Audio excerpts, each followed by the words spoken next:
unexpected how they join together. And I think that's what's really interesting about it. And I think we kind of grasped that, but along the way there were lots of things that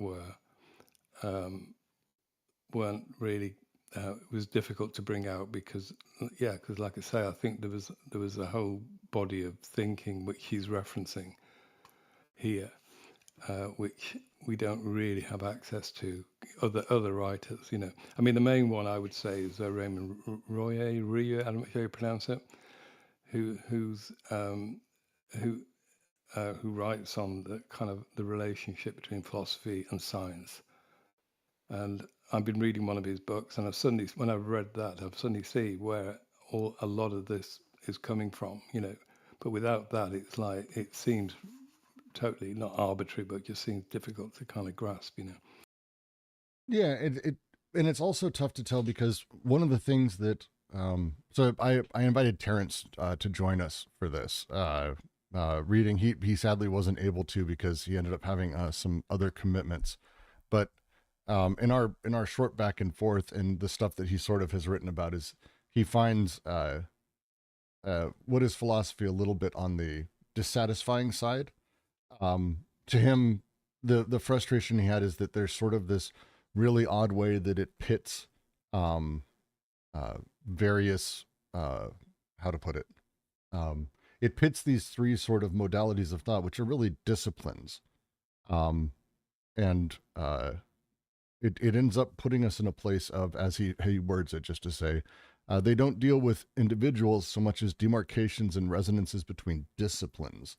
And the emphasis on logical grammar rather than on heuristic practice in the book disappointed me. And I think the phrasing he's using there, I get because we kind of end in that place where he's doing that very much here in this last bit where it's uh, up until this final section, I'd been reading it as these are sort of modalities of thought, these various planes of thought, or how thought sees itself, or how thought operates, works in these kind of three ways, and then we also have sort of the way doxa or opinion sort of comes to form, and this collective seems to be what he's saying is that this is where the brain is this sort of collision in the way that like light collides in a prism, and then out the other side we have stuff. But he also sort of breaks it apart in the sense of how he keeps the disciplines sort of separate, which is I it just seems weird to me. There's some choices he makes that are strange in that little bit. And so I think I get Terrence's sort of thing. It's such an odd turn to use terms like the brain instead of maybe being a little bit more specific, which to be, again, why it bothers me. It puts us in a place where we've got sort of the science or the image of thought that science has taking center stage sort of through a lot of that, at least in the way that it's written. And I don't think that's what's intended, but it's hard for me not to sort of center the concept of the brain or the points of reference of what the brain is. And I don't think that's at all what's intended. And so it's really sort of odd to read, to be frank. I've gone back and forth on this. We had this long discussion 2 weeks ago, which you weren't here for, Derek. We're like talking through sort of the way that the book that we mentioned before, the idea of pure critique, the way he goes through when he sort of bandies out the way that these things work and how they operate is really great. He doesn't really jump into this final bit of the brain and other things, and I think that's again where I've constantly come back to and been like, okay, I think I get it, and then I read parts of the conclusion, and it's like it feels like he's saying stuff that is like the opposite of what I read, and it's disconcerting for me, I guess. I don't know how else to put it. I don't know if that makes sense. It's a bit of a ramble, but it's just a very Yeah, no, I think it is disconcerting because, like I said, we haven't got access to the kind of thinking that underpins this conclusion. Which, if you, I mean, I don't know if you've read any of Raymond Ray, I don't know how you pronounce it, work, but a book I was reading a book of his called Neo-Finalism, and you suddenly get like the milieu which Deleuze kind of taps into. It's there, you know, and it's completely there.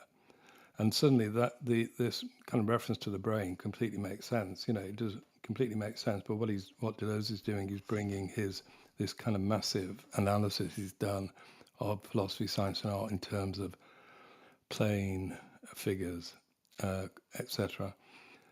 And he's bringing that to this kind of thinking around the brain. You know, the kind of the way in which the organism itself works.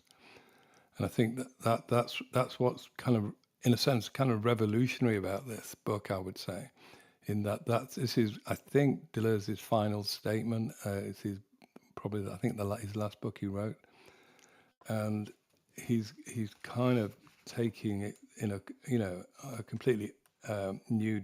Well, it's not new, but it's in a kind of it's a kind of unexpected direction, I would say, but it's completely justified, I would say. It's just that I think, speaking personally, unless you have access to that kind of field of thinking which he's tapping into, then it just doesn't make sense, you know.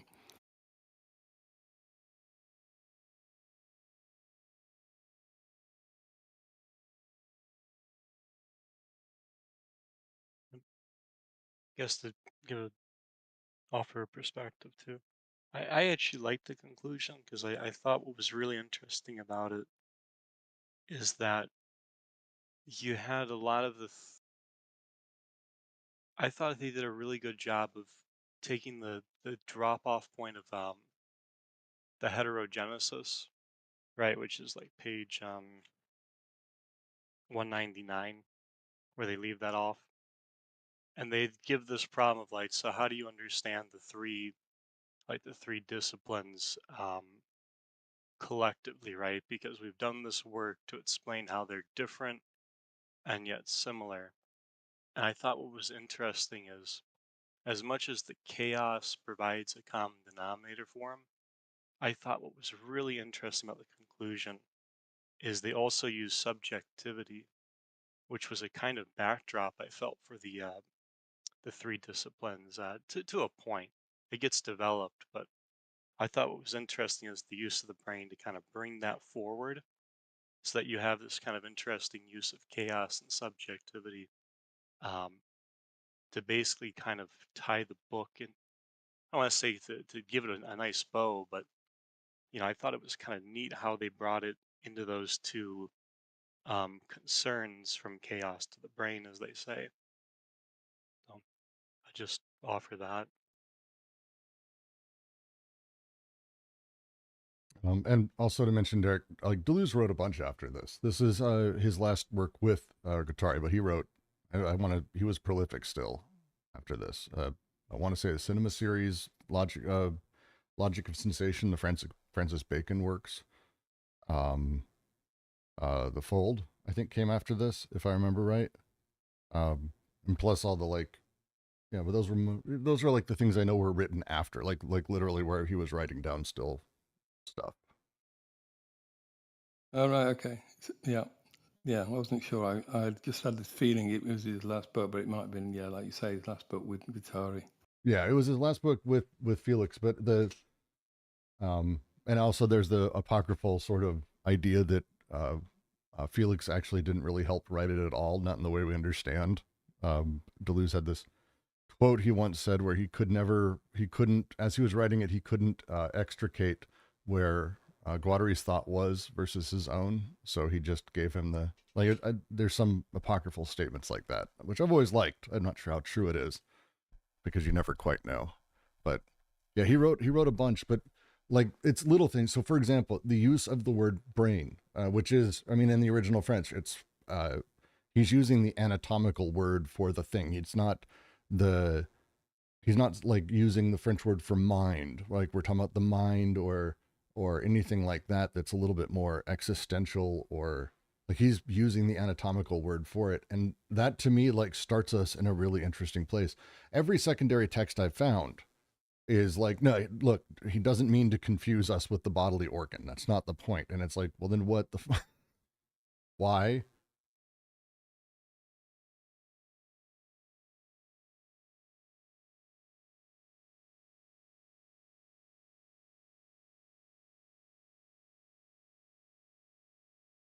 like I've just been like trying to mainline as much secondary text as I can get, and like even and Jeffrey Bell, who apparently is one of the more accepted sort of secondary texts on this, his book on what is philosophy, he writes.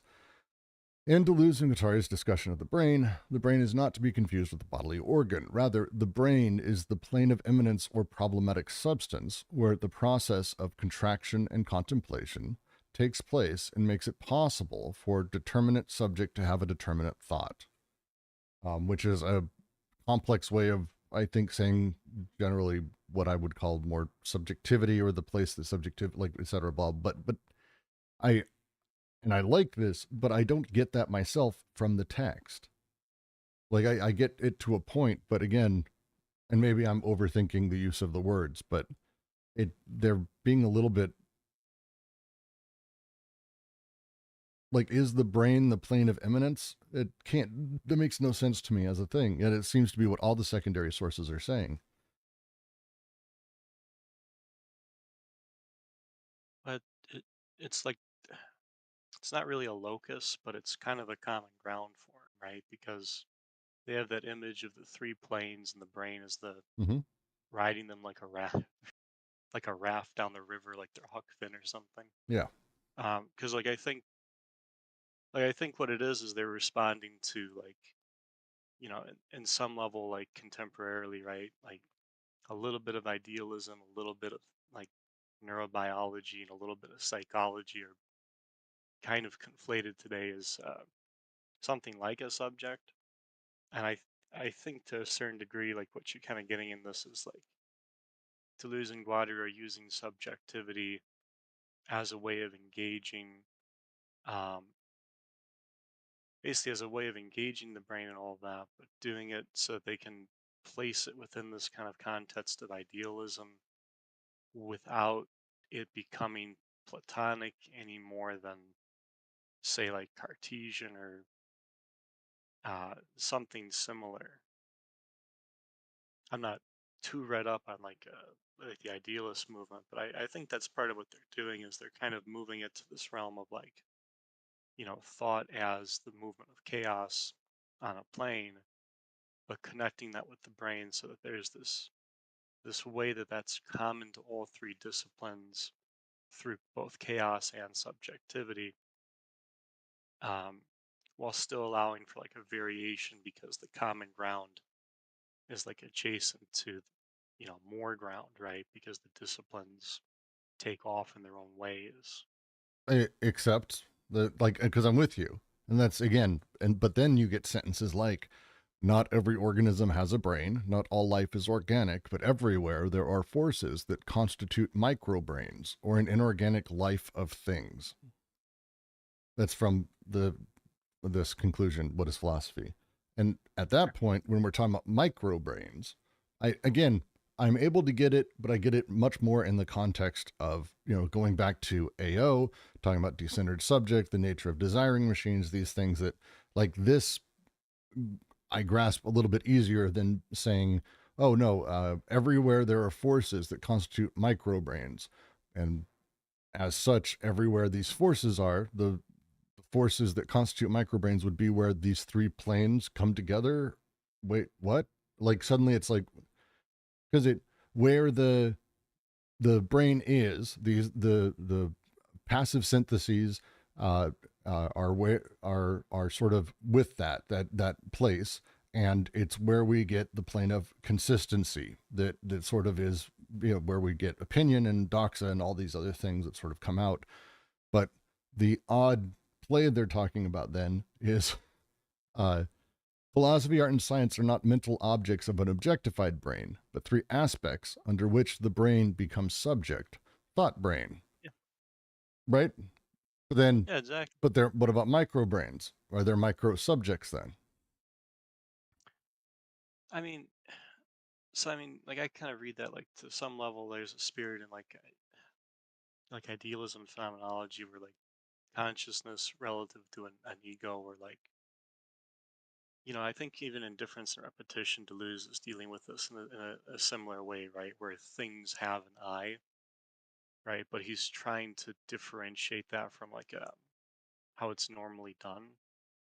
And that's not my jam, but from what I can glean, I think that's kind of the context. So I mean, in the same spirit, I think what he's doing is instead of going to like, a personal I, or like an I that thinks, so therefore there is, right? Mm-hmm.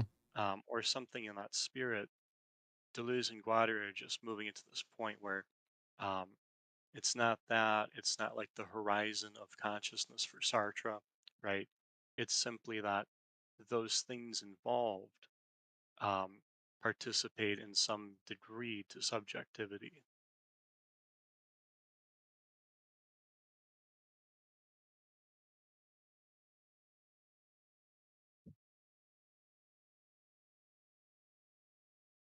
Yeah, so I mean, one of my takes on this is that the brain. What is the brain? I think it is the brain. I don't think it's some kind of abstract thing. It is the brain, and or else this whole analysis just wouldn't work. So, but he says, but he calls the brain is the subject. He says it's the brain that thinks and not man. And so the kind of locus of thought is kind of taken from this generalized, figure of the human, to the subject is the human to the brain. It's kind of located, and he calls it the brain subject. And the subject is the thing that thinks. I mean, I think this is the other thing about the word subject that is confusing, because we automatically think subject. Oh, that's me, and it's not that. It has different. It can have different forms. I mean, I think that's the other thing that we find, especially in Deleuze. The kind of role of the subject changes. But here, it's the brain is the subject, and he says it's a brain that thinks and not man. And I think, and it's like I say, it is the brain. It's not some kind of abstract. It's not some kind of platonic thing floating about beyond. And I think that's like I say, that's what's interesting. But it's also what's kind of, I would say, confuses a lot of philosophers, because they think, oh, that can't be right. So yeah, no, I think it's definitely the brain that thinks, and it does actually say that the brain thinks, and it's the brain's subject. And again, we need to understand the word subject, what he's meaning by the word subject here, and which he kind of then develops in terms of like the terms like eject, inject. I can't remember the other act. There's another act somewhere, but I think that's what was really interesting about this. This final part of it, because the conclusion is split into two. From the title itself does that conclude from chaos to the brain, and I think the kind of conclusion of the conclusion is again, if I remember, again I'm going to get a vague memory now, but I think it was really, really interesting, because it does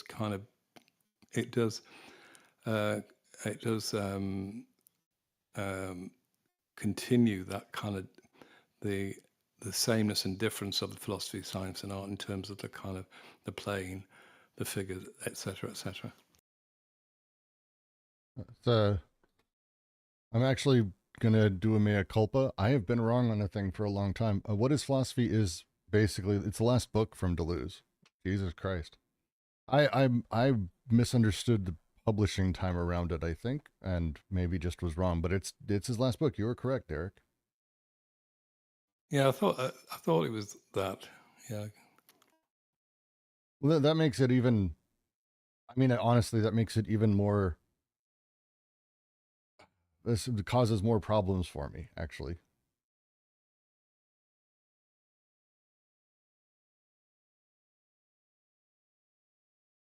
So if we place it into his works, one of the reasons I think I always did this is the other books that he wrote between AO and obviously now What is Philosophy. For example, The Fold. The Fold even talks about the folds, which he goes over in even in this conclusion, but he goes over in the book. He states it just differently enough, but my assumption was because the fold, Le Pli, actually is a very coherent work in and of itself, kind of brilliant, and says things just different enough that those things, if put back in the fold, kind of become problematic. But if it was an evolution towards the fold, that made a lot more sense to me. If this is an evolution of the fold, it's a challenge. Yeah, I think, I mean, for me, I think the conclusion, what it does, it brings together the philosophy, science, and art in the brain, and it does it that each of them retain, their, let's call it individuality, though that's not a good word, but let's use it. But the point about the brain is where they come together, and the term he uses to describe how they interact is interference. So there is that idea of interference in each one kind of extends on another. And I think the problem he's trying to solve there is, for example, the problem when a mathematician might say an equation is beautiful. So that they're bringing like an aesthetic judgment to bear on a scientific function. And he said this is something that happens all the time. So it's the problem, and it's a problem he deals with not only here but elsewhere, but is the thing when things overlap with each other. He looks at the real world. He says, things overlap, and so philosophy, science, art have this element of that you can define them separately, but they all overlap in that they all respond to the chaos. They all have they all throw some kind of plane across the chaos, and they all have these figures, etc. And but so in other words, you can separate them in that sense, but they have similarities. But then they come together in the brain, and they have this crucial idea of interference, because this is where they kind of interfere with one another. Well, this is exactly where I think my problem so I'm going to say things and act like and talk like I think you're wrong. I don't, but I don't know any other way to engage this except to just state and sort of have the little battle. So, the thing that drives me nuts about this, and I think Terence puts it well, but I'm going to try to put it slightly differently, is that the idea that there is science, art, and philosophy as categories pre-subject is fucking weird to me. And it's weird in a lot of reasons. It feels deeply almost anathema to a lot of other works for Deleuze, because the nature of sort of how thought comes together to create these categories is odd. I would also question the idea that science, as we may call it, or as a discipline, which is how they use it in the book. So again, I'm not saying you're necessarily wrong. Just it fucking makes me nuts. Science isn't this pure thing of like, oh, we only look at the reference of things. That's what I do. I am a scientist. It's like, no, there's a lot of other shit that goes into the actual work and the discipline that is science. Now, the modality of thought that science utilizes versus philosophy, and like the actual sort of at the bare bones, the nature of sort of the image of thought of science, the image of thought of art, the image of thought of philosophy, not as disciplines maybe, but as sort of activities, like where their creation comes from, this makes more sense. But if we're talking about it as terms of like, look, art and science and philosophy, the disciplines, they come together to create subjectivity. This feels like a really strange idealism. And it is in this whole section. You're spot on. This whole fucking conclusion has that, and it's making me itch, I guess. Yeah, I think the problem is, though, I think if you're taking them as you say, disciplines, then that's completely the wrong way to take them, because he starts. Where does he start from? He starts from a plane, and what is a plane? I think you have to ask yourself these questions. So, and a plane is a kind of like a point of view that's cast across the chaos, and I think for me the best, the kind of easiest way to kind of try to understand this, because you're setting up like a point of view, through which things are seen. So you could say that they all deal with the same chaos, but they all do it differently, because they would cast a plane across them. And the plane, what does a plane do? It gives a different kind of view on the chaos, And but it also has different figures, you know, the kind of the different things like the concepts that kind of populate that plane, and also the figures that kind of go along with that. So it's kind of, they're all people in different ways, but it's not the actual discipline of, you know, it's not a scientific discipline. It's a scientific kind of view on the chaos. All of them, art, philosophy, science, and art, have tried to, according to Deleuze, trying to deal with the chaos, and each of them approaches it differently. I mean, what kind of particular to science is that it has a reference. Things are always to a reference, a kind of thing which stops it from being chaotic. You know, is a reference, and which is a number, which as it says is a number. So, for example, the speed of light. You know, that is its reference. It's a thing through which you can't. You know, it's a reference point. Whereas philosophy wants to retain that endless kind of chaotic thing. They want to retain the movement instead of the Yeah, specificity. exactly. Yeah, instead of stopping it and slowing down. So I think, yeah. So these are you can't, you know, these are not generalization. You know, they are generalization, but not in that sense. I think that they're obviously philosophical in their direction, but it's trying to think through, because science does deal with points of reference. You know, it can't work any other way. You know, although I think that what he's saying, that there are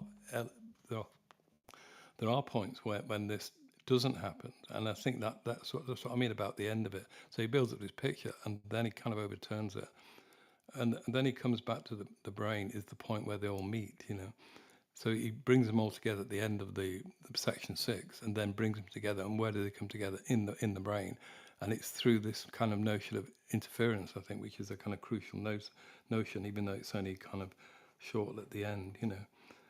Well, But I mean, I think if I was to characterize, I think I said it before. If for me, what the realm that Deleuze is dealing in and with is metaphysics. He's dealing in the realm of metaphysics, and I think he's placing everything is in that realm. You know, the things that go beyond the physical. You know, so we've got this kind of chaos. You know, we've got the plane. We've got the conceptual, the personae, aesthetic figures, partial observer. You know, all this for me anyway makes Deleuze what he says he is, which is a metaphysician.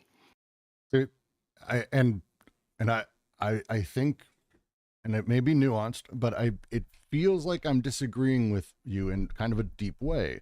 But for me, the three planes aren't lenses on the chaos.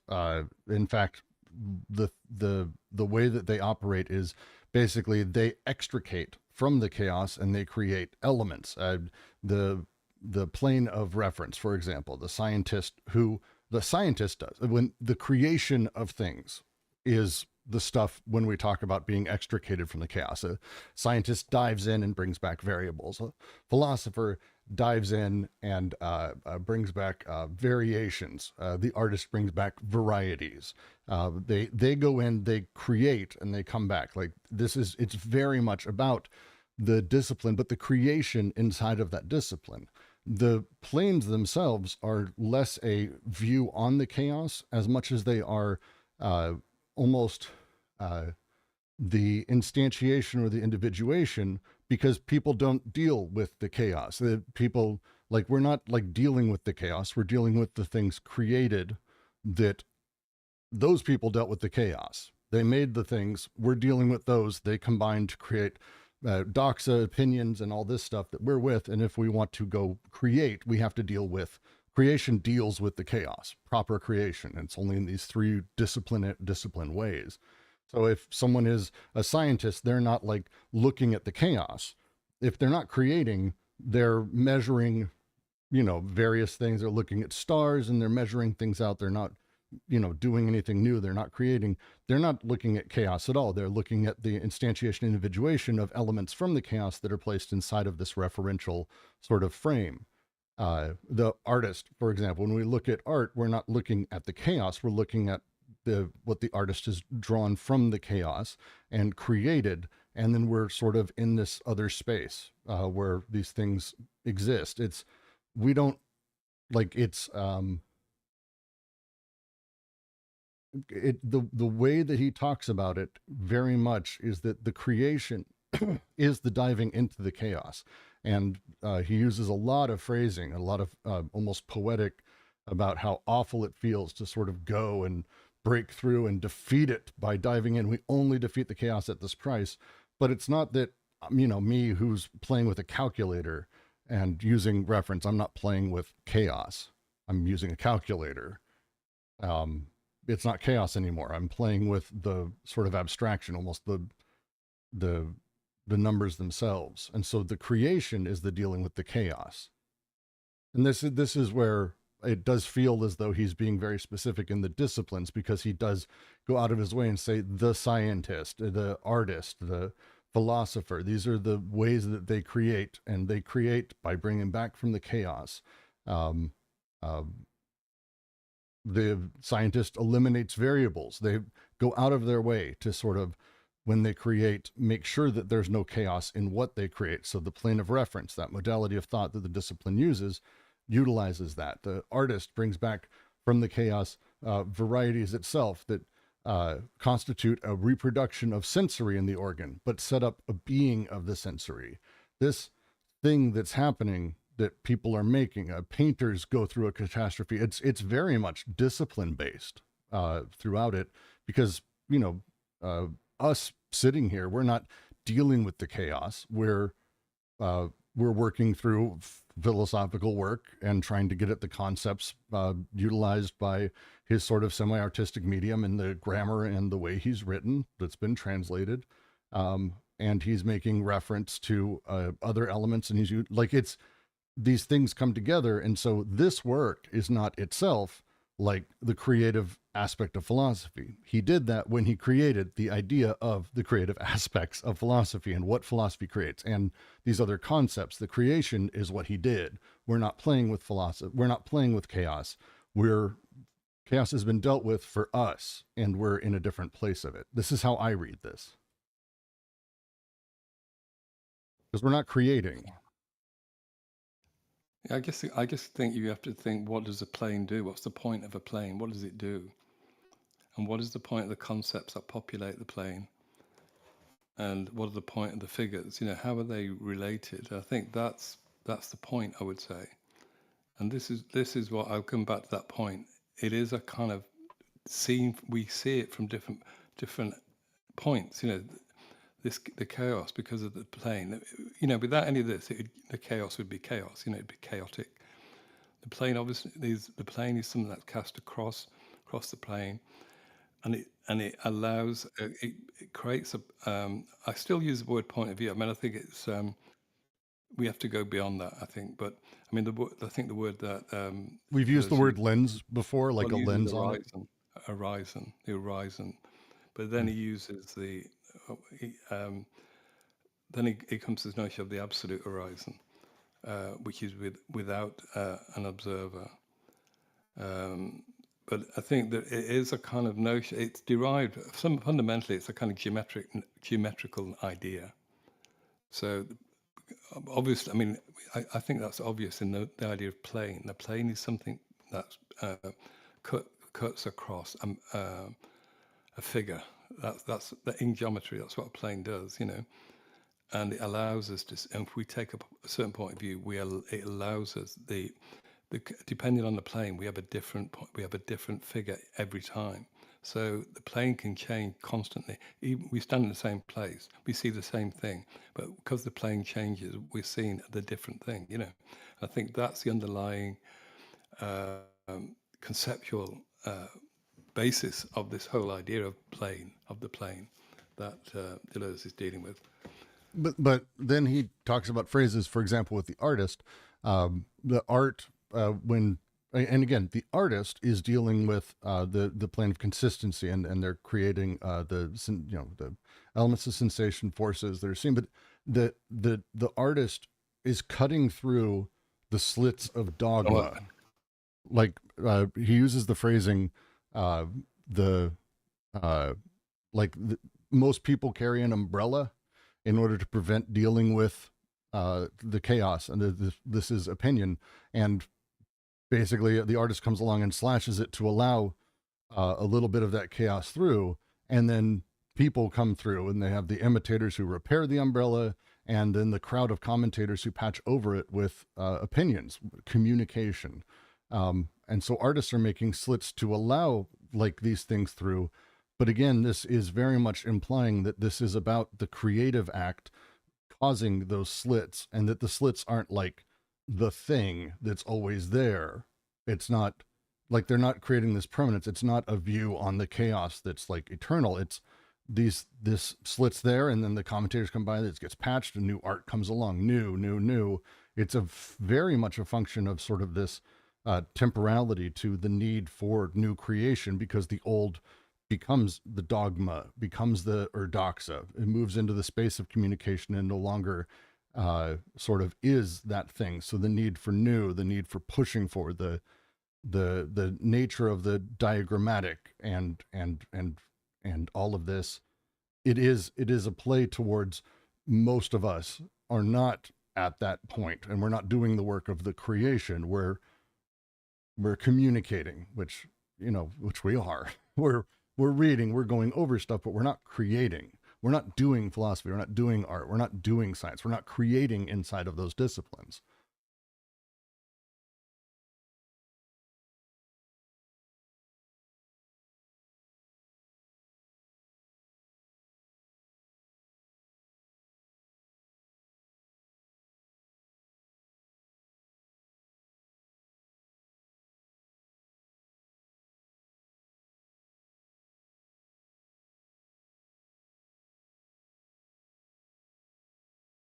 I guess while there's a pause, then, yeah. So touching on that theme, I mean, I think what's challenging for Deleuze and Guattari, right, is that they're not going to the personal, right? So it's subjectivity in an impersonal sense, and subjectivity in a way that's, I mean, I would say it's in the text, right? But that's me coming from lit.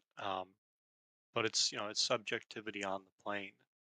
So like the conceptual persona, right? So it's not my subjectivity as a reader; it's the subjectivity of, that Socrates provides to the text.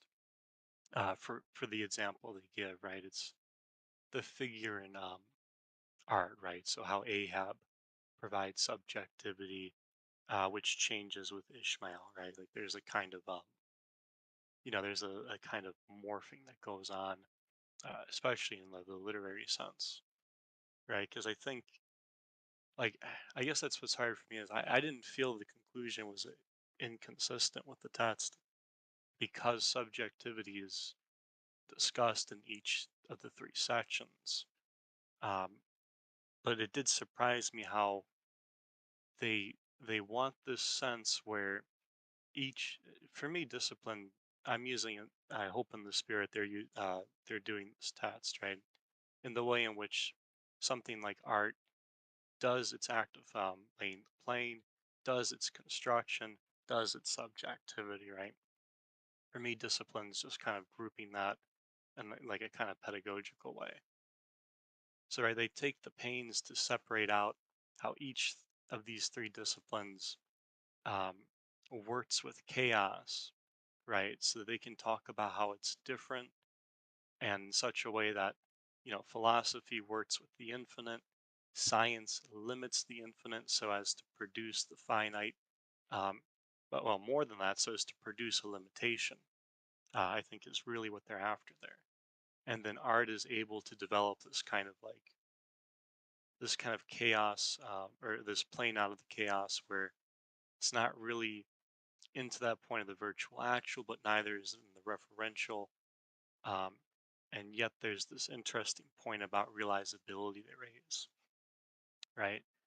And they have this all genetically because I think this is kind of how they do it, right? And in each of those three, uh, so we don't want the word discipline, let's go with chaoids, right? In each of those three chaoids, you have that plane and you have that subject. And then when they bring it back to the brain, right, they have a way of taking it from the chaos to, which is kind of like one point of departure for everything, and taking it to the other point of departure, I think, which is how the subject plays into those three chaoids, right? Because what the brain gives you is a way that, basically thought moves or it can move across through subjectivity, um, which I think has broader implications for how that hits the planes respectively, right? Because for me, it kind of suggests that, and I think this is relatively fair, right? Because, like, if I remember correctly, like art doesn't realize itself, but philosophy can help with the realization because philosophy can virtualize and actualize. But philosophy can't do what art's doing, right? That's kind of the critical point. So the problem for Losing Water is more about I, how they can work together. Go ahead. I mean, the book ends with examples where philosophy absolutely can do what art is doing, with Zarathustra and Idjiter as examples of the conceptual persona and concepts leaving the plane of eminence and moving into art. Which That's again, kind of the the point I last was touching on, though, right? well, but the last four paragraphs are explicitly about disciplines, and he even uses that term constantly, saying like you only are doing art if the disciplines need to attack these things and come at these problems in their own way, and it's this very interesting way that also, to be very frank, privileges philosophy. I mean, it deludes a philosopher, so it makes a little sense, but the slidings, he calls them, are subtle, like Zarathustra and Idjiter. We find ourselves on complex planes, difficult to qualify, except he just qualified them. So it's a really, this is, it's sorry, it's just this really, there's a point, I'm with you all the way until you get to that point where it's like starting to be like, hey, actually, he is being explicit that there are these three disciplines and each has its own behavior system. And it's like, this is where I start having questions about what he means or how these things work, because the last three paragraphs he uses the example of Klee, for example, who plays with sort of odd concepts within his art, which I tend to like some of Klee, but then we start talking about like high concept art, which he hates, and it's like, yeah, but so it's badly done abstract art, not like, but how is it working differently? Like it again, it's a discipline play in a lot of ways. But then I go back and I'm 100% with Derek and what you're saying, and Jack, what you're saying, because it's clearly not a discipline play in a lot of the book, but then it very, very much is. And it's kind of this back and forth that, and it finishes on the discipline thing. Like so it becomes like, so is this the point? Like, what is the thing that's happening here? Yeah, but I think the point is that, as I said, bringing the three come together, that they are completely, he says they're irreducible. The three planes along with the elements are irreducible. That's a quote from page 216. Yep. But then he says they come together in the brain. This is the notion of the brain. So it's from chaos to the brain. So this is where they kind of end up in a way. Although end is probably not the correct word. But anyway, this is where they come together. But they don't come together like they're not somehow unified. But there's this notion of interference, which is obviously taken from, I don't know what, radio interference and things that kind of, in the realm of technology where waves kind of interfere with each other. And I think that's where this is coming from. And so then he just goes through it, and this is what the point of, the point you were talking about, Zarathustra in Nietzsche, is a kind of literary figure within philosophy. So this is a kind of an interference of art in philosophy, and I think that is the point. This is what I mean about at the end of the section 6, he brings the three together in an unexpected way. And I think the conclusion is the conclusion of that bringing together, because it comes together in the brain. In the brain, this is where it happens. This interference. So we can see, for example, the beauty. The example I used before, beauty of a function. So we bring in both kind of aesthetic ideas from philosophy into kind of scientific, into ideas from mathematics to function or science, you know. And I think this is what he's coming to. And I mean, just the other thing he brings in is the notion of non-philosophy, right towards the end. Um, so he has this notion of non-art, non-science, and non-philosophy right at the end. And so like for me, again, it's this notion of finishing on the future. So we've just been on the Monday group. We've just been reading, what's it called? How do we recognize structuralism? And he ends on he ends on the future. And like I said, this is a profoundly Nietzschean move. You know, look to the future, the untimely. You know, and one suspects that this is where this is going towards. So when the disciplines are not disciplinary, they're interdisciplinary, let's say, but he doesn't use that term. But they just interfere with one another.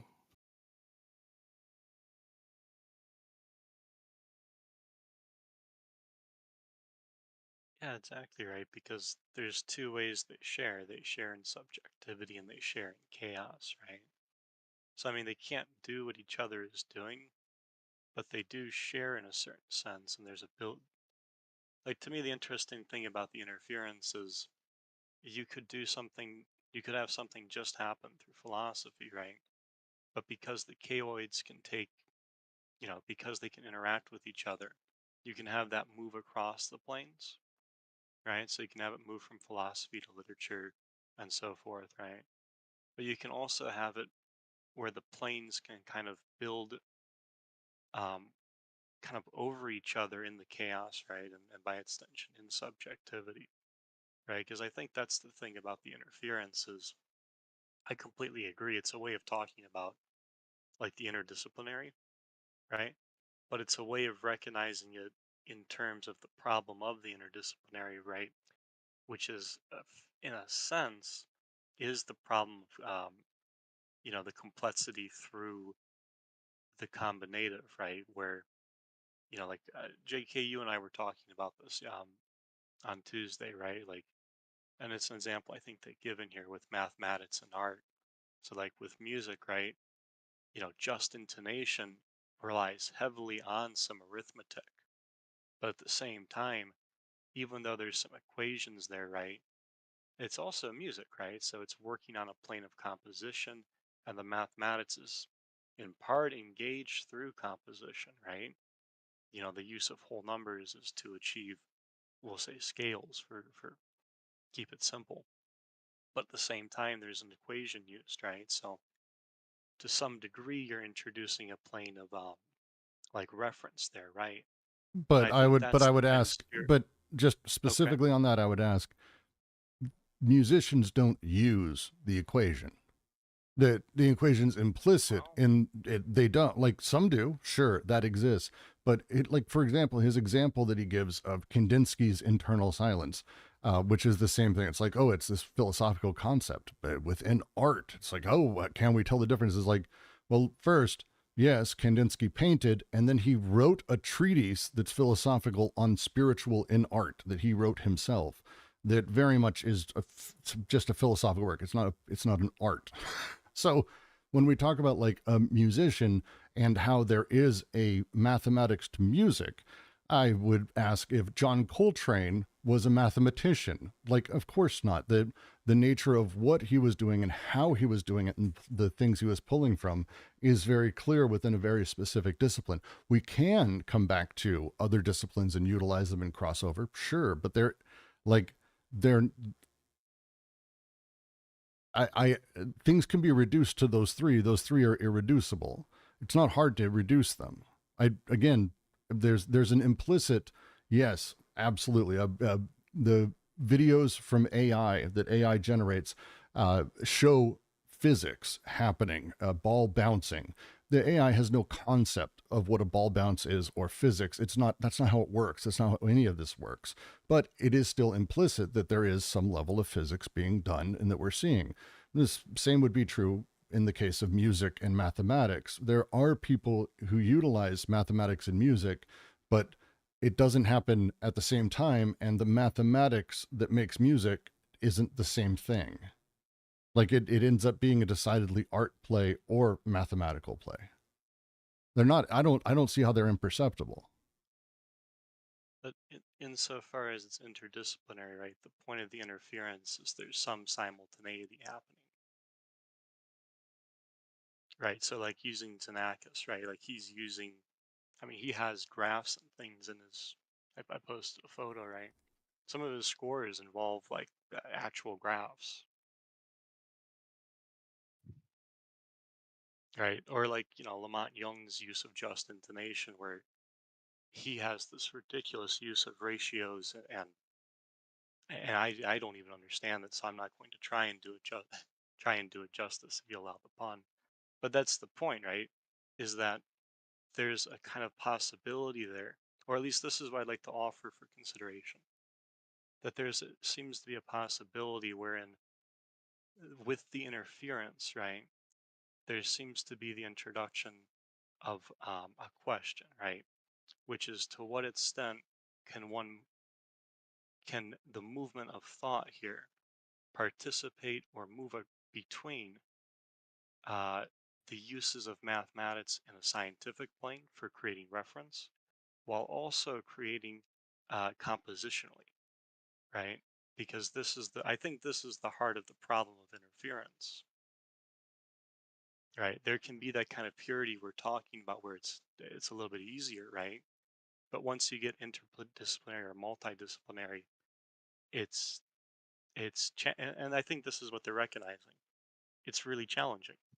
I don't see how it is. Again, I think if we want to talk about sort of intentionality and maybe within the person, there's someone who's doing mathematics and music, but when, for example, the examples you give, when these musicians are doing mathematics, it's clear. When they're doing music, it's clear. I want to say it's something that's pretty easy to grasp instantly, the difference between the two.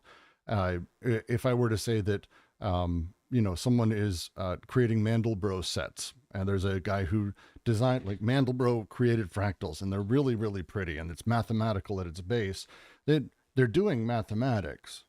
Like they're doing mathematics. That the utilization of what's happening and the thing that's being created is extricating mathematics from the chaos. But conversely, when someone's creating music, they're coming, it's very particular what they're doing. Now, the Zarathustra, great example. Zarathustra, philosophical work, literature work. Idjiter, philosophical work, literature work.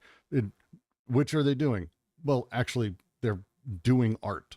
Like those are art. Those are not philosophy. They're not, neither one creates necessarily new concepts. What they're doing is actually creating sensations through literature, grammar that sort of play towards it. But again, using Kandinsky as an example, Kandinsky had work where his internal silence sort of took form.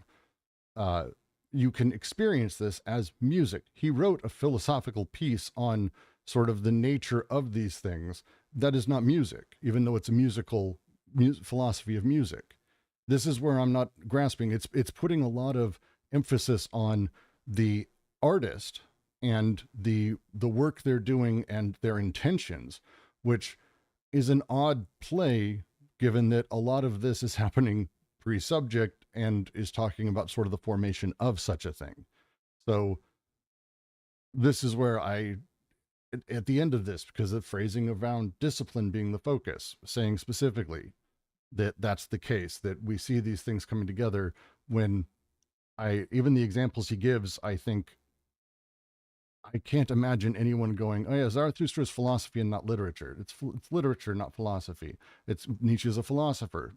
If we're talking about like what section of Barnes and Noble the thing goes in, maybe that's a conversation, but that's not what we're doing. We're talking about what is it creating? What is the process that's behind it? And it's not creating new concepts. Nietzsche did that in his other books, putting them to use in an artistic way. Zarathustra. It's not like, again, I don't see the difficulty here. Maybe I'm having trouble or I'm oversimplifying, but like. Sorry, Brooks, sorry, I don't understand, because you're saying you don't see the difficulty, It sounds like you do see that. No, I quite don't. understand. And my difficulty is if we're talking about where in Barnes and Noble to place it, Zarathustra is a work not of philosophy; it's a lyric of literature, like expressly. Like I have no idea how you could call it a work of philosophy. It creates no concepts, therefore, like that's it. No, but that's not a definition of philosophy, though, is it? I mean, he says a philosopher. What does a philosopher do? Creates concepts, but he's talking about philosophy in terms of the kind of plane, the figures, the concepts, whatever, that kind of that structure. And I think this is what he's saying, But he's saying that there is these come together. These kind of three. The three are separate from each other, but they come together in the brain. This is what he's saying, and this is the notion of interference. That in Zarathustra, there are no concepts and conceptual persona. It is sensations and aesthetic figures as he defines them. Well, so I mean, I think right. Okay. I mean, you could try and go down to that kind of fine detail. But I would say that Nietzsche is absolutely, and by extension Zarathustra is a work of philosophy. And if you say, well, it doesn't then have a plane of immanence, it doesn't have these things are the things that Deleuze says philosophy has, then it doesn't. It's not that, I would say. Right. That, I mean, he says what they are, and I think that the figure of, but what he's talking about here, I'm just trying to find it. So he's talking about an interference when concept and conceptual persona seem to leave a plane of immanence that would to slip among the functional partial observers. So they leave that plane and then kind of go on to another plane. This is what it's saying, and so in that case, it seems that's what he's saying about Zarathustra, who leaves the kind of philosophical plane and goes on to the aesthetic plane of art, But that's putting a lot of onus on the writer. So like the question that's asked in there is like, can a philosopher write something that isn't philosophy? Like, yes, because there's no such thing as a philosopher. Like the very concept of the idea that Nietzsche is first and foremost a philosopher and we're totalizing him as such, and therefore everything he touches is also philosophy, is just not, that doesn't work for me as a thing. Like inside of all of Deleuze's work, that idea of putting that kind of onus where it's like, oh, Kandinsky is mostly an artist, so everything he does is art, and it's because he's an artist first, he's then touching into these other things. This feels like a really weird move for him, given that literally everything else he's ever written is a push the other direction. The thing that these planes do, and the way that these disciplines work, is they attack problems differently. Jean Claire, you post the line, and I love the line in here, and here's why. This is the reason I'm saying what I'm saying. Analogous problems are posed for each plane. Let's pose a problem now. In what sense and how is the plane in each case one or multiple? What unity? What multiplicity? What seems to us more important now are the problems of interference between planes that join up in the brain. Ah, very good. But the posing of the problems to each of the planes, each one tackles it differently. They come together in the brain. We give layers to them, the subjectivity we have and the way we go about it. But again, without creation, we're not creating. And so Nietzsche would be, in the way he's talking about it here, an artist for creating it. Like when he's creating Zarathustra, he's an artist. He's not creating concepts. He's not doing the work of philosophy there. Now, it could be considered an artistic philosophical work. Sure, but now we're downstream. Now we're literally in doxa and opinion, and we're going to contemplate. We're going to do all this other shit, but we're not creating anymore. We're not creating. The creative work is done. Nietzsche did it. Now we're talking about it. Now we're pasting over the art by effectively ruining the immanence of it by sealing over with our lovely opinions. And this is what it seems like he's saying, but it's the only way I can make do with this, I think. If we're going to say instead that Nietzsche's work is always philosophy because he's a philosopher, that is weird essentializing that Deleuze literally, I can't imagine him doing with any of the other work he's done. But I don't think that's what's being said, though. I think what's being said is like, it's chaos and it's the brain, right? So, like, insofar as they're talking about something interdisciplinary, right? And like the interferage and the kind of slippage, right? It's like I'm focusing on music, but if we want to use the literary, I guess we want to use the literary example of Zarathustra, right? Like, I mean, there's a theory of time in there, right? So, I mean, I think the problem Deleuze and Guattari are looking at there is, right? So it's possible to have movement across the planes, and then it's possible to have complexity where the planes kind of, I don't want to say stack on each other, but like the way you would take two maps and put them over each other, right? There seems to be this point they're making that to some degree, it seems like the text of Zarathustra um, is using a plane of composition and is using a plane of immanence. And I But think it's not. that's, well, I think that's the point It they're it making. it might be So, utilizing them and playing them in like together in a subjectivity, and then but the creation of the work, they're explicit throughout this book. John Clare's giving examples, and they're good examples. Nausea from Sartre.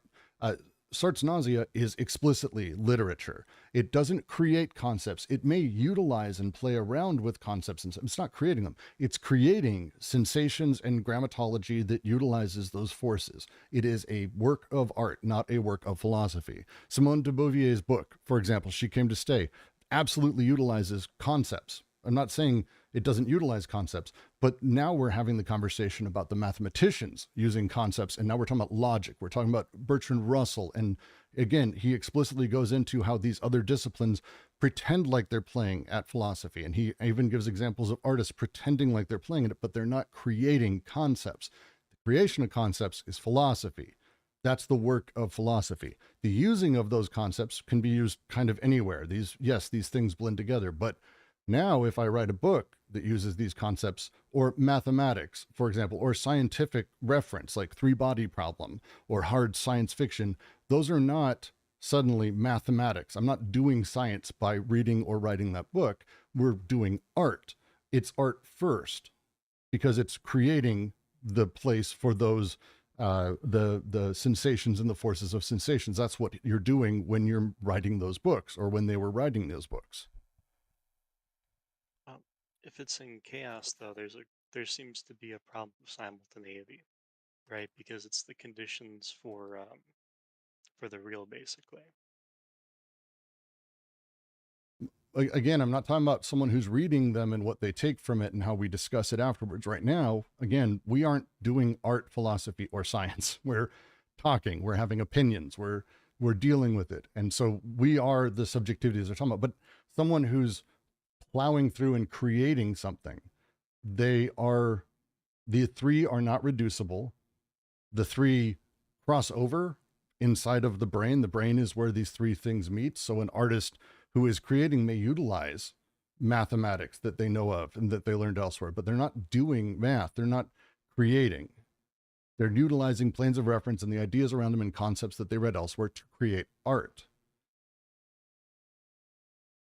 Like there's not. I think, look, Brooks, I don't think this is correct what you're saying. If we go to and I think Deleuze gives a really clear direction for this. I think we're talking. I'm not sure if we're even talking about the same thing, to be honest with you, though, because I'd love to be wrong, please. I'm right. Okay, listen, let's just go along with this for a bit. So the point is, I'm looking. I don't know if you're looking at this, but I'm looking at the conclusion from chaos to the brain, and where the three planes kind of enter the brain. Give me the page. Sorry, I'm in the same section. I'm just jumping around. So what page are you on? Okay, I'm on page 216. So the bottom, the three planes along with the elements. So what we seem to be talking about now, correct me if I'm wrong, but we're talking about, what Deleuze is talking about, let's say, which is more relevant, is that the way in which art, science, and philosophy can't seem to kind of, they interfere with one another. And so we might have an idea then of a kind of philosophical artwork or an artistic work of philosophy, which is where we get something like Zarathustra from. But he gives a very clear direction for how they interact with one another. And he says on page 217, so we've got these two kind of coming up together. Mhm. He says, in all these cases, the rule is that the interfering discipline must proceed with its own methods. Yep. So there is, he's saying very clearly, it's a rule, you know, it's a rule. So if it's a philosopher who's kind of interfering on the kind of aesthetic plane, then it's from within the within the discipline or whatever discipline of philosophy. That's what happens. It's not somehow some strange hybrid. It's purely philosophical, and he gives It an is example. if he's creating concepts. No, it doesn't. Not talk about creation of concepts. I mean, But he literally, that's what he said. he's talking about. All right. Okay. Yeah. All right. That's. But he's talking about the kind of casting of the plane across the chaos, you know, and the concepts that kind of accompany that, and the philosophy. But the point is, sorry, you're probably right with that. But what I'm trying to get at, it seems what the confusion it seems to be is that it's some strange hybrid. We don't know which is which. You know, how could it be? But it is a work of philosophy. You know, Zarathustra is a work of philosophy because if we take what Deleuze is saying is correct, is that the rule is that in all these cases, the rule is that the interfering discipline must proceed with its own methods. Correct. So it doesn't become a work of literature or some strange hybrid. It is always a work of philosophy. That's only if it's You an know, intrinsic even if interference. That's an intrinsic. hang on. Even if the kind of the persona, conceptual persona, who might be Zarathustra, kind of goes onto the aesthetic plane, it's still a work of philosophy because that's the rule. You know, this notion of a rule is something that guides how things come together. You must do, if you do one thing, then you must do this. Then that's the rule. Except he breaks them out. The way he breaks them out is, for example, a philosopher attempting to create a concept of sensation or function, or a scientist working to create functions of sensations, or a scientist creating the math of music, for example. This setup right here is this first type of interference he's talking about. And in these cases, the rule is the interfering discipline must proceed on its own methods. Exactly what you're saying. But these are, again, philosophers doing philosophy against art. For example, I would use Bruno Latour as a great example. He wasn't doing science when he wrote Laboratory Life. He was doing philosophy of science, but he was creating concepts. At his base level, those works are creations of concepts. They're not scientific works as a thing. He approached in his discipline as he went forward. Now, and he says, these then are sort of extrinsic interferences. Each discipline remains on its own plane, utilizing its own elements. This is, again, specifically saying the philosopher staying on his own plane. He's staying in the place where you create concepts and that, or an artist where you create sensation, or a scientist where you create variables or functions, whatever word he's using. But the second type is when concepts and conceptual persona leave the plane of eminence that corresponds to them to slip amongst functions or partial observers or sensations on another plane. It's literally saying when you pull those things and you move to another plane. The slidings are subtle, and the examples he gives are Zarathustra and Nietzsche's philosophy, Ijeter and Mallarmé's poetry. We find ourselves in these complex planes. I don't understand why it's a complex plane. You're on the plane that is art. You're utilizing these other things and bringing them with you, but you're making art.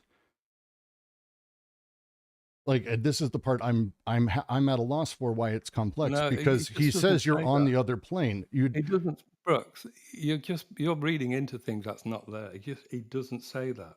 He does. He says- Or on another plane, and it says it's on another plane. He says those are the words. Find it on a complex plane. Complex plane. Where does he say complex plane?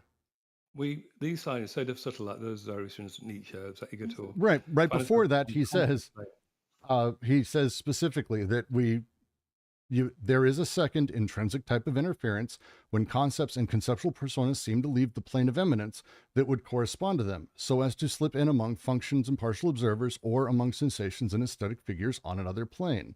And similarly in other cases, he's talking about literally the parts of that plane leaving and going and being on another. Zarathustra being a conceptual persona that's now playing that role, but now he's on specifically the artistic plane. So I don't understand how this is complex. Because you're not bringing the plane of eminence doesn't come with Zarathustra. It creates a complex plane, you know, it is a plane that's I mean, then we need to understand what the word complex means, because obviously it's a kind of mathematical term.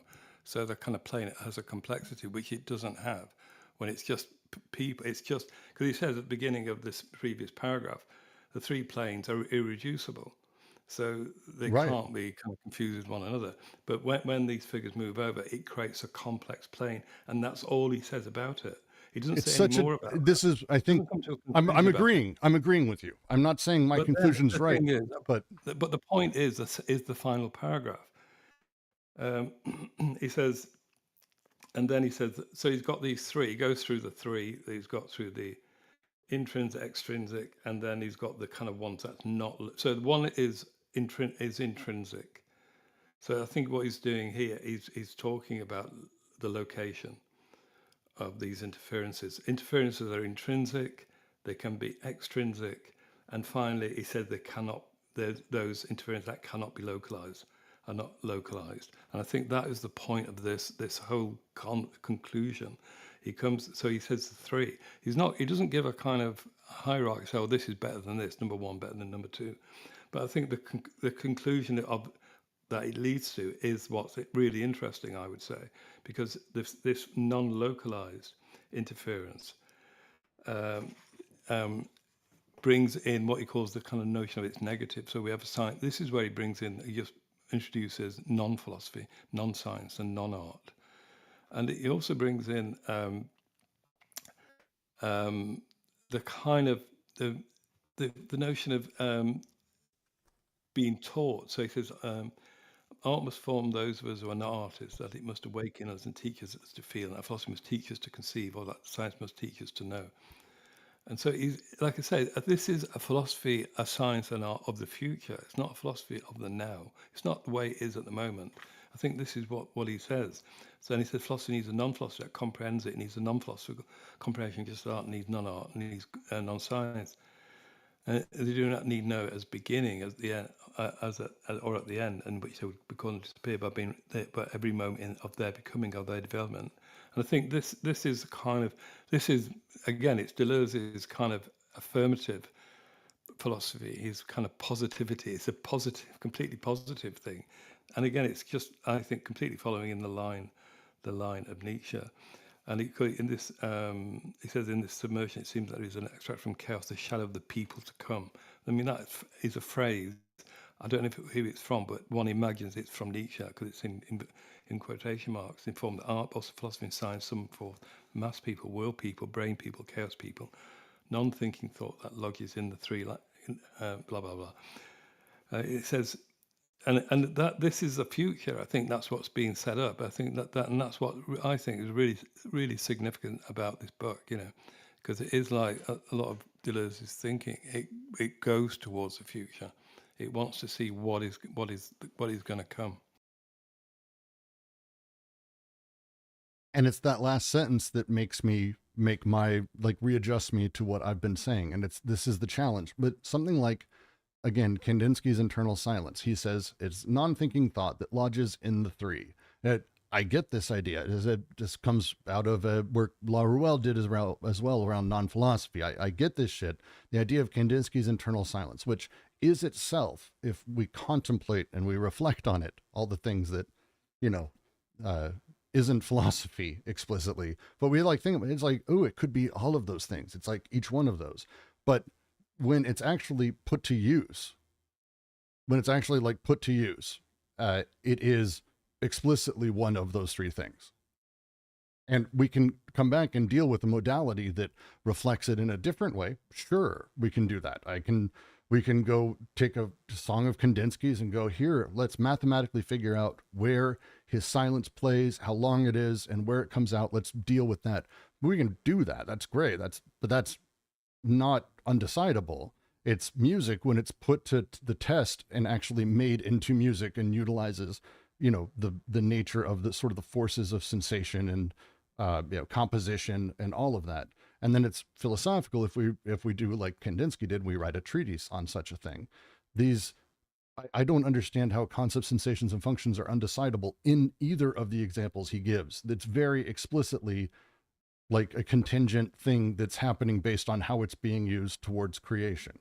That's the part I don't understand, because the same shadow that extends itself, this is talking about the sort of opinion of it, or the sort of confusion of representation that it becomes. Sure, I get that, but they're not really a different nature.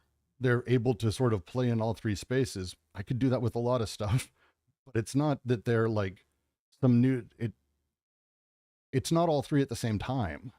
Like that's not, this is what I don't get with these final examples. This like rearranges the rest of it to me. And it's one of the reasons I'm having problems, I think.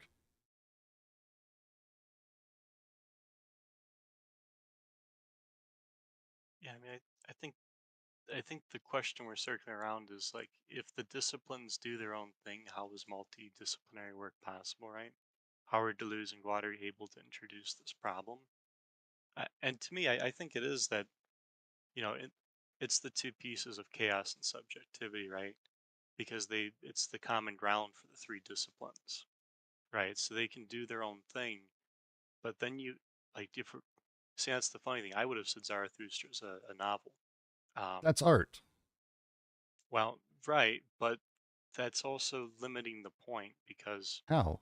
like I said earlier, I also recognize there's a theory of time in there, right? And I think, at least for me, that's how I'm engaging it, is in the way that the novel, or we'll say the text of Zarathustra, um, is dependent on, in part, I think, a philosophical plane, and another part, a plane of composition, right? So it has, I think it's multiplanar in that sense, You're or at talking about least someone who's that's the reading the way. book, though. No, I'm not. The theory of time in there doesn't depend on the reader. It's simply there.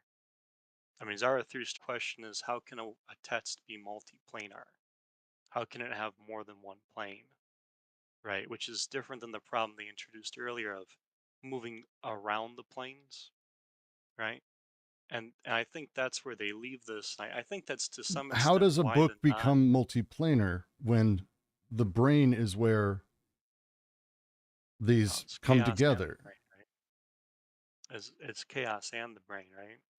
It's So I how, mean, you can, mm, if we're if we're slicing out chaos, so to speak, right? A lot's coming out of that chaos, because I think this is why they're kind of going into the non, is yes, in some it's to some degree it is about, the future, right? It's the coming, as Blanchot says. Um, at the same time, I think it's also that, insofar as the plane is pre-philosophical or pre-art or pre-scientific, right? It's the sense in which, the kind of familiarity, familiarities, pardon me, of the familiarities. thank you. It's like, yeah, Yajmal, right? I think part of the implication there is that the familiarities of the disciplines aren't necessarily um, taking over there, right? So that because it's pre-philosophical, can also function kind of non-philosophically, which can change what the philosophical is. And I think this point applies to the other two as well, right? So you have the chaoids kind of in that sense of like the philosophical and so forth. But I think the point might also include their non-philosophical side. It is complex, right? I mean, this is why they use the word interference. I think is because it is, it's jarring. So the use of time and the idea within is great. Yes. but it's not doing philosophy. Nietzsche did that when he wrote about the eternal recurrence, and he wrote literally philosophical works creating it and talking about it.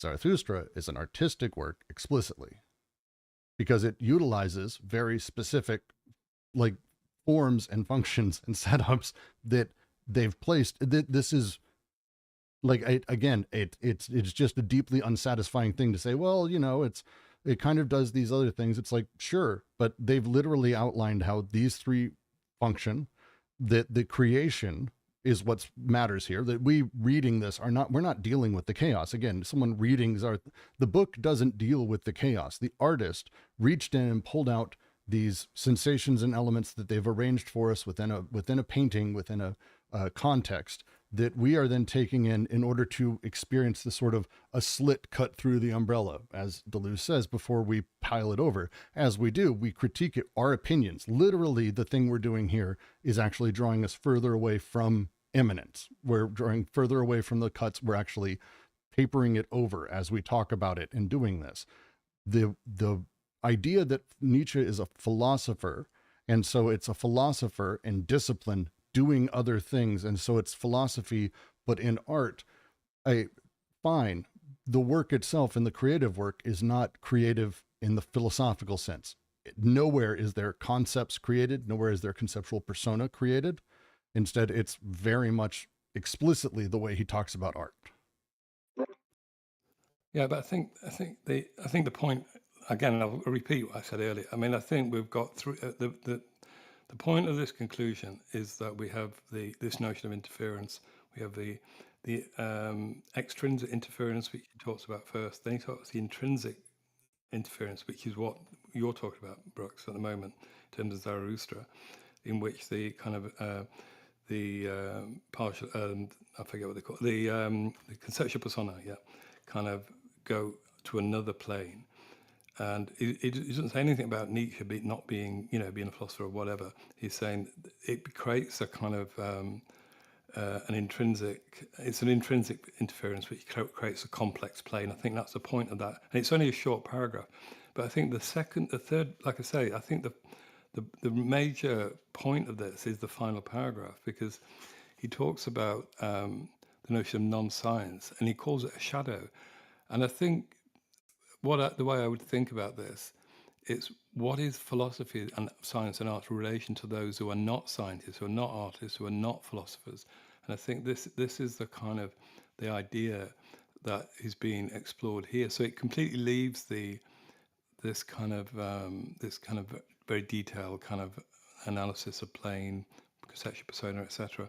And now it's saying, alongside these interference, remember, these are in the brain. So within the brain, there's also a kind of non-philosophical and non-scientific and non-artistic kind of engagement, or he calls it the no, with the no and the not artist, the not science, the non-science, the non-philosopher, etc., etc. And he says this is what philosophy needs, a non-philosophy. Because art needs non-art, etc.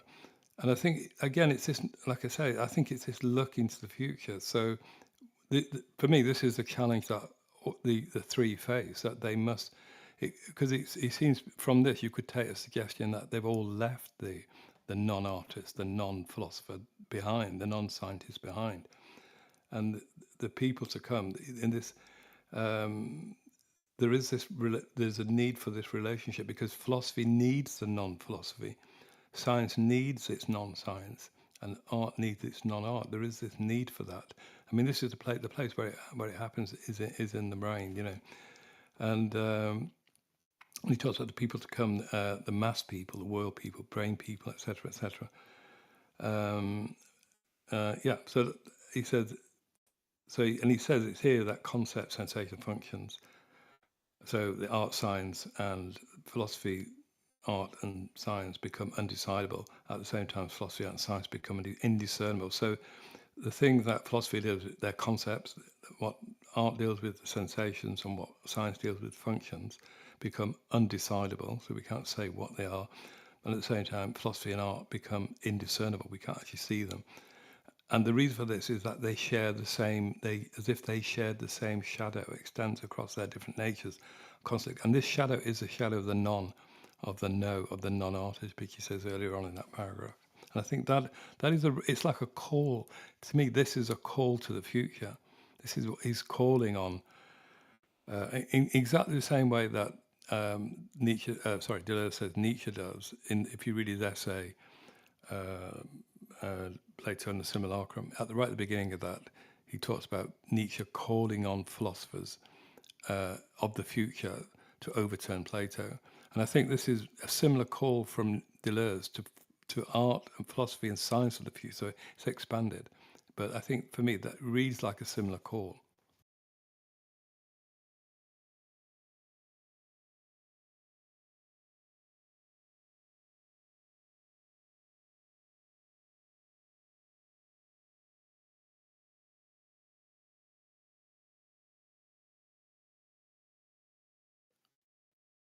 Yeah, and or another book.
Yeah.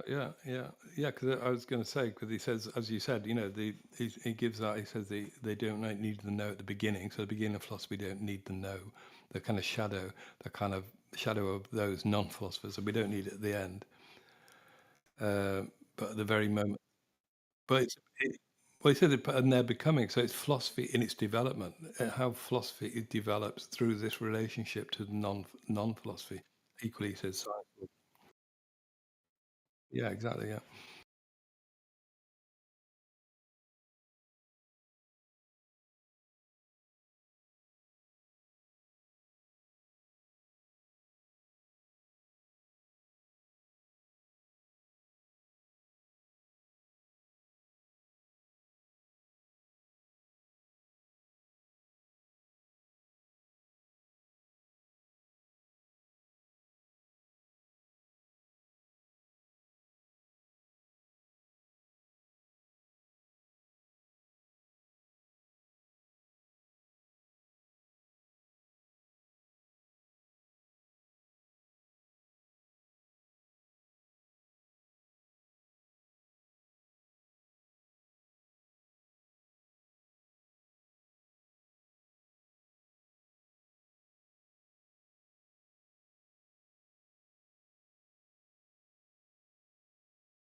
going back to the point on pedagogy, I think it's in the introduction too, right? Because I mean, that's a big thing in like the history of philosophy, right? Like that's a big part of Republic and the allegory of the cave, right? Is the in a sense, in the spirit of this book, we would say part of philosophy in the allegory of the cave is about you know leading thought into truth or reality, right? To to just put a kind of spirit of what is philosophy on that twist. But I think in what is philosophy, it's pedagogy in the sense of how do how can thought be kind of freed so as to change itself, right?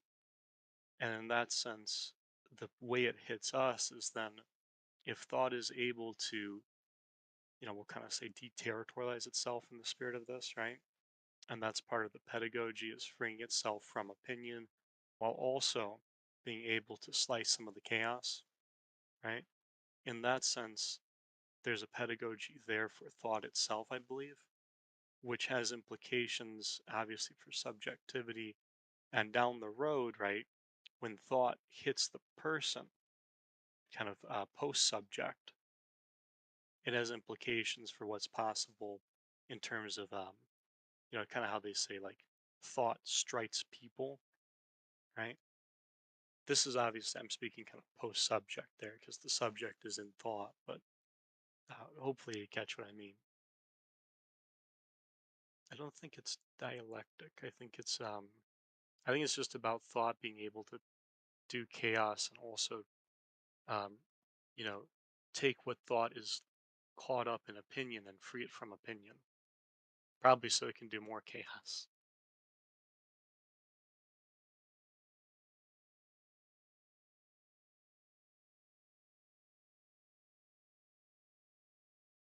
Yeah, just seeing Jan Claire's post asking about.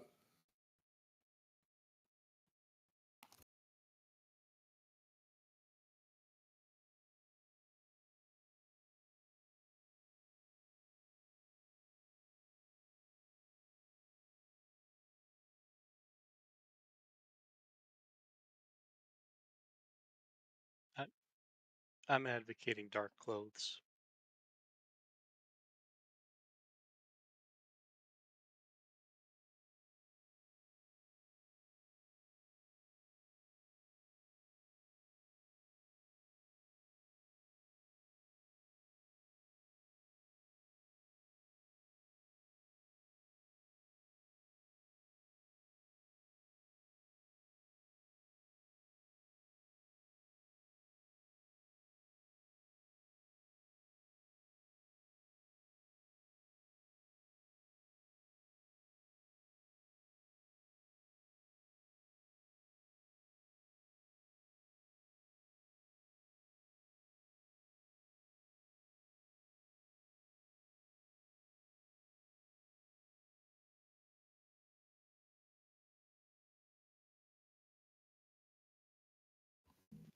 Yeah, I mean, I think this is his last book, and I think it'd be nice to read one of his first books. So uh, the books when he was, like the Bergson book, the um, sorry, Spinoza.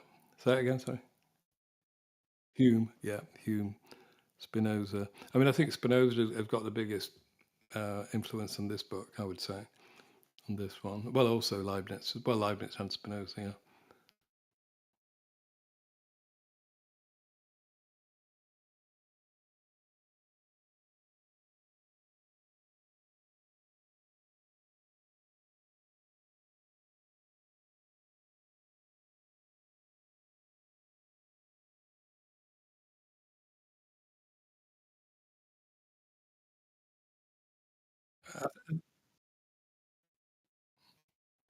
Yeah, I think I would say a short book on another philosopher would be good for me anyway. It's my preference. I'm not. I mean, I'd be interested to read like his book on Spinoza, uh, basically because of the geometric idea that he develops there, that he's developed within this book.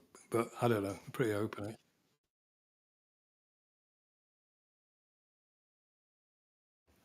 I haven't read either actually. I've looked. I know. I just haven't. I don't know them. That's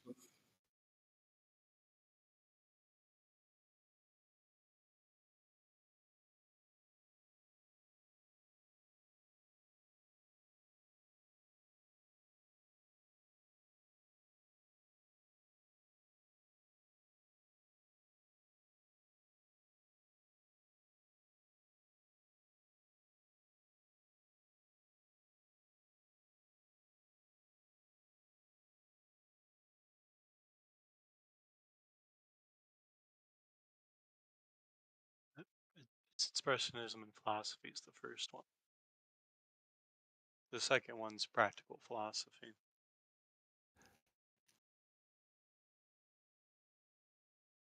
Yeah, It's I'd be interested in the practical one. Yeah.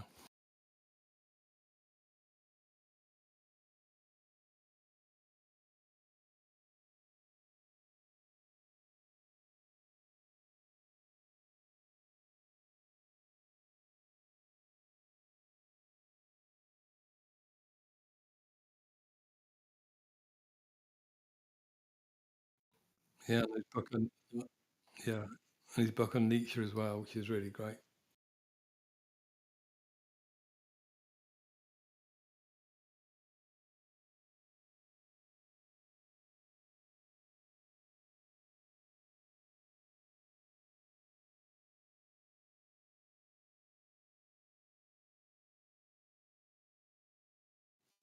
Yeah,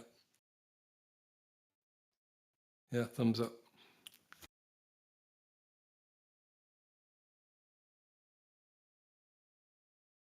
yeah, essays, critical and clinical.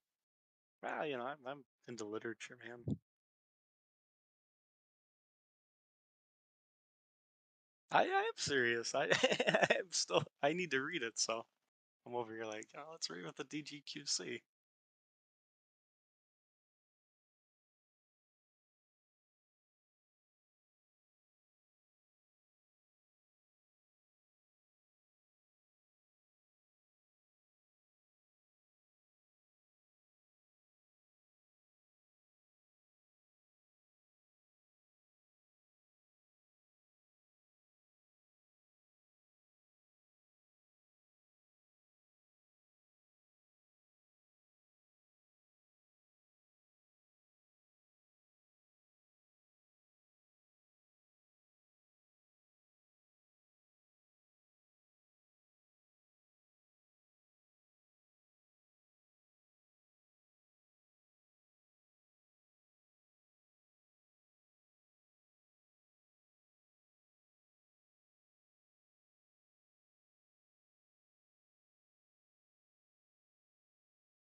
It's it's Estelle.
Yeah, yeah, great. Okay, see you next week then. Bye.